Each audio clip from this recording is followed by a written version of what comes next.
4 хоног харлаа. Улсын хурал юу хийх нь гэж харлаа. Засгийн газар юу хийх нь гэж харлаа. Та нар нүүрсний улгаа ярьж над түн дээр онцлог хаалгатлаа шүү дээ. 4 хоног. Нүүрсний улгааны тухай асуудлыг засгийн газар хөндөж ярьсан. Гэмт хэрэгтэй тэмцэх субъект бол засгийн газар. Тэгээд тэр нүүрснийхээ улгаач нартай яагаад тэмцэхгүй байгаа юм бэ?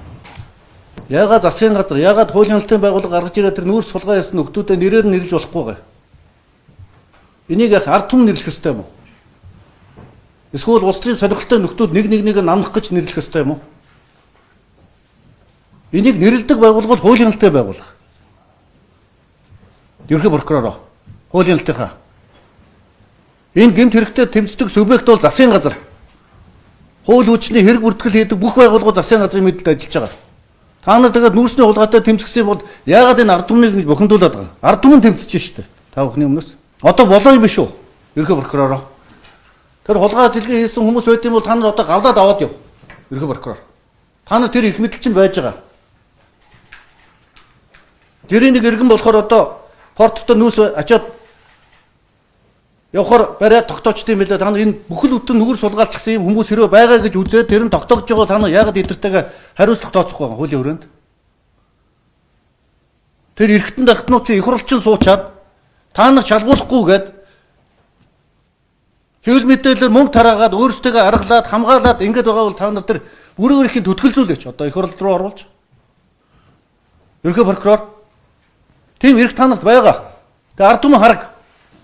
Энэ парламент яаж ажиллах чинь? Тэр гэмт эрхтнүүдийг эрхийн төтгөлзүүлэхэд ороод ирэхэд хамгаалаад аваад үлдэх нь үү эсвэл шалгуулаад явуулах нь үү гэдгийг нь одоо хармаар байна. Энэ тухайн асуудлаар би танд олон удаа ярьсан. Олон удаа хэлж ярь сануулсан.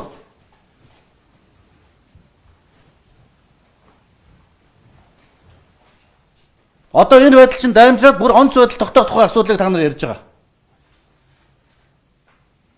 Энэ ард түмэн ингээ бухимдаад ийм нөхцөл байдал цаашаа удаашруул нөхцөл байдал чинь улам өндөрнө.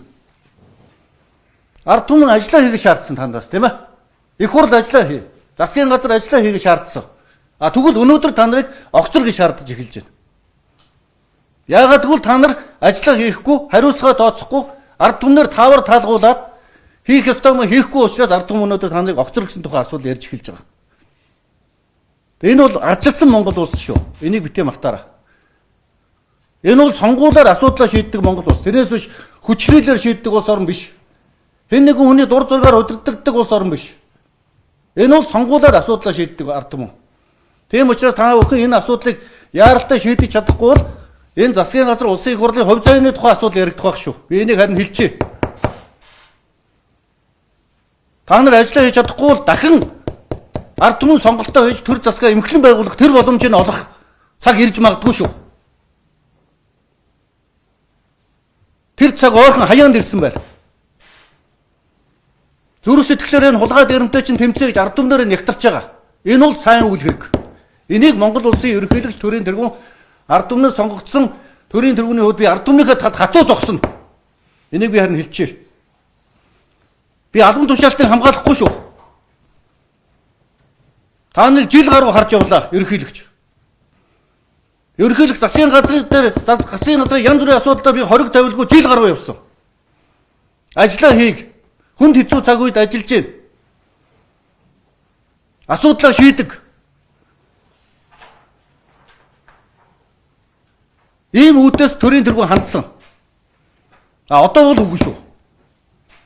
Энэ улс орны үндэсний аюулгүй байдал миний хувьд нэг номерын асуудал. Дэлхийн ертөнцөөр нөхцөл байдал хүнд байна.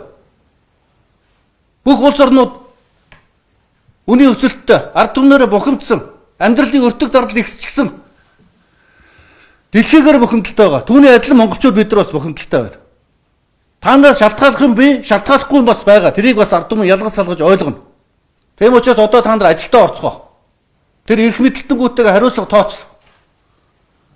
Тэр сайд дарга нар хулгай хийж гисэн албан тушаалтнууд байдığım бол бүгдийн тэр эрхийн татгалзуулж байгаа төтгөлзүүлэх шалах прокурор байгуулах. Засгийн газар та нар хэрэглэх газрын дараа сууж байна тийм ээ хуулийн сай сууж байна.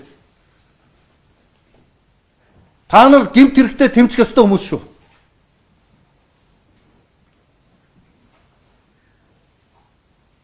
За явцгаа ажиллаа.